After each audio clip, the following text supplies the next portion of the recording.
James Gunn gave an interview where he finally talked about when we might see the Flash show up in the new DC universe. He went into detail about where things stand, what's cooking behind the scenes, and honestly, that immediately got my brain spinning. How should the Scarlet Speedster be introduced in this rebooted DCU? What's the smartest, most exciting way to bring him in while this universe is still taking its first steps with Superman? That's what today's video is all about. I pulled together everything I know. Flash comics, animated movies, the old CW series, and mapped out a plan. I miss this character, man. Judging by the views my older Flash videos still rack up, a lot of you miss him too. So why not talk Flash? I'll share my blueprint, and who knows, if someone forwards this to James Gunn, maybe he'll hire me. Let's break it down. First, we need to look at where the DCU is right now. From what we've seen in Superman and Peacemaker, this is already a world with a long history of metahumans. Superman literally said the first metahuman appeared 300 years ago. Metahuman here basically means anyone with extraordinary powers, aliens included. Superman himself is considered the most powerful metahuman, but the universe has Thanagarians, lanterns, shapeshifters, aliens living on Earth. Even people with mutations that make the Flash's lightning accident look minor. Peacemaker hinted at a ton of weirdness already. Blue Beetle is rumored to be canonized soon. There's even talk he could show up in Peacemaker Season 2. We know the Lantern series will feature an older Hal Jordan who's seen some stuff. Batman from everything.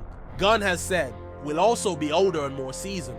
Creature Commandos flashes back 15 years. So I'd place the Flash in that same context. A hero with at least a decade under his belt. I'd make Barry Allen's accident, the lightning strike in his lab, happen about 10 years ago around 2014. Since then, he's been Central City's greatest hero. I'd also weave in the idea of earlier speedsters. Remember that painting in Superman showing the Justice Society? Officially, that Golden Age speedster wasn't Jay Garrick. It was Johnny Quick. So canonically, there was already a legacy of speedsters decades ago. In the comics, we have Max Mercury, one of the earliest, and of course Jay Garrick, traditionally, the first Flash. So this DCU could acknowledge speedsters have existed for generations, but Barry Allen became the Flash a decade ago. I'd treat his backstory as something that already happened. A career of heroics, a fierce rivalry with Eobard Thawne, plenty of Central City adventures. Basically, take the broad strokes of the comics and even the CW series, but say, that's history here. Think of how Marvel folded the Netflix Daredevil into the MCU. The events are implied, but not shot-for-shot canon. Why? Because Barry Allen's been through a lot in publishing history. In 1985's Crisis on Infinite Earths, Barry died heroically, and Wally West carried the mantle for decades, right up until Barry returned around 2008 in Final Crisis. Flashpoint in 2011 reshaped DC entirely. That 2013 animated Flashpoint movie became a cult hit, and from 2014 to 2023, the CW's The Flash was arguably DC's most consistently popular screen property. Low budget, sure, but huge fan base. Even though the show lost steam after season 6, it cemented Barry in pop culture. The movie? Let's be real, it flopped. That damaged the character's brand, so I'd reposition Barry as a veteran hero, not day one rookie Barry. We've done that twice. Instead, mirror what Gunn's doing with Hal Jordan, an established legacy hero. Cast someone who can embody seasoned but not old. Grant Gustin? Honestly, I'd bring him over. Not the CW continuity, just the actor playing a mature Barry Allen who already has 10 years of history. Now, how would I slot Flash into the DCU's timeline? I'd build in the idea that some years back, Kid Flash existed as Barry's sidekick, just like Batman has Robin. Maybe Bart Allen time traveled from the future like in Young Justice. Central City even has a Flash museum honoring his feats. But in 2024, during a brutal speedster crisis, Barry vanished. Picture this, April 25th, 2024. Central City is chaos. Team Flash fighting the Rogues Gallery. Captain Cold, Heatwave, Weather Wizard, Gorilla Grodd, Captain Boomerang Time Wizard, all of them. Barry and Reverse Flash clash. Lightning split in the sky. Kid Flash fights alongside Jay Garrick, other allies, trying to contain the disaster.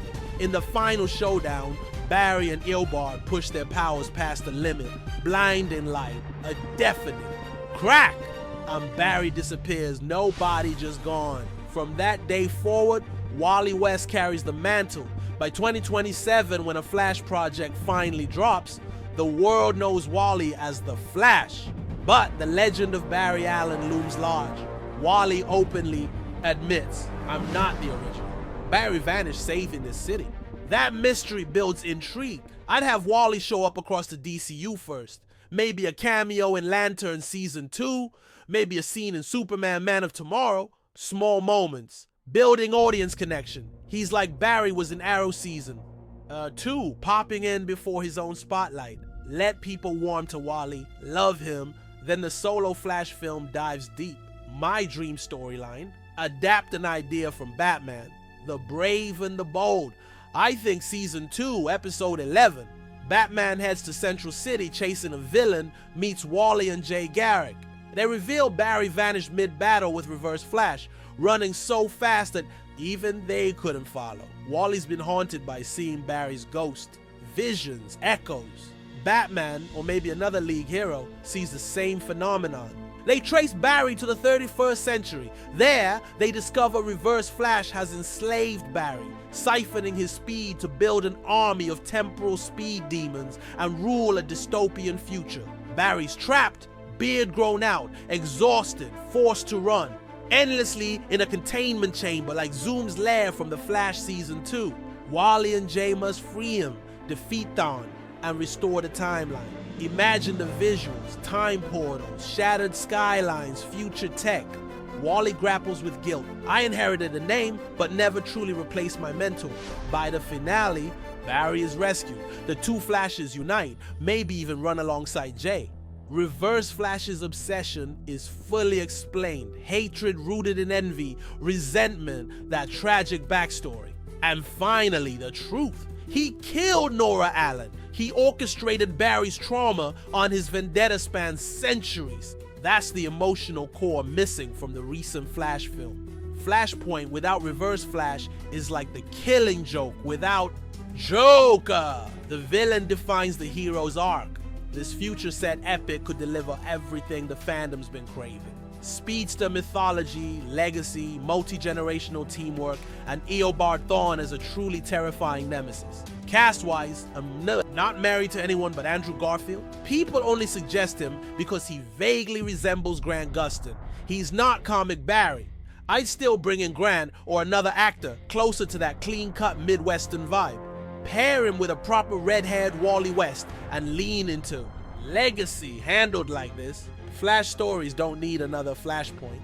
Just pick up where history left off, fold it into the DCU and move forward. Let Barry mentor Wally. Let Wally headline for a while. Mirror what Gunn's doing with Hal and John in Lanterns. And please, big cinematic effects, rich color, grading, the same polish we saw in Superman and Peacemaker. That's my pitch.